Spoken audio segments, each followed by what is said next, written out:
Il est possible de se remettre régulièrement en question et de proposer des alternatives.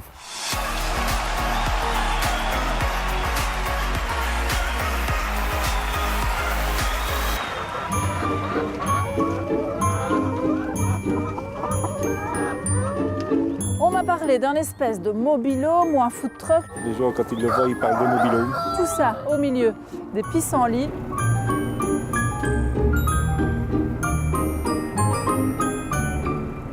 Le poulailler est déplacé une fois par semaine. Il est autonome en énergie, rustique et aussi sophistiqué.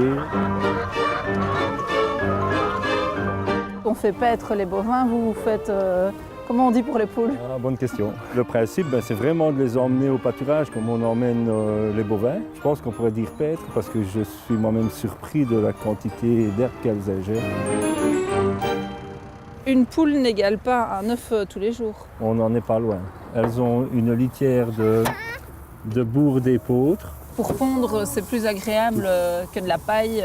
Voilà. Et puis pour toutes ces 200 poules, vous avez aussi un coq quand même. Ouais. En fait, on en a 3 et en fait, ils font la police. Si on donne que de l'herbe à une poule, elle ne va pas pondre. Non, tout à fait. Donc, on les nourrit avec moitié des céréales qu'on a produit sur la ferme et un complément alimentaire de la coopérative. Et l'herbe vient en plus.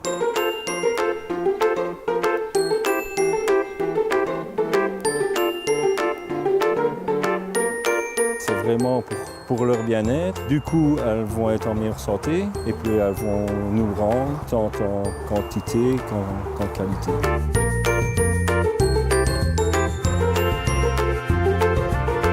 C'est pour justement prendre un petit peu le contre-pied de ces développements gigantesques. Le consommateur est en droit de se poser des questions. Pour nous, c'était vraiment tout d'abord une forme de diversification et qui va dans les attentes de tout un chacun, nous semble-t-il.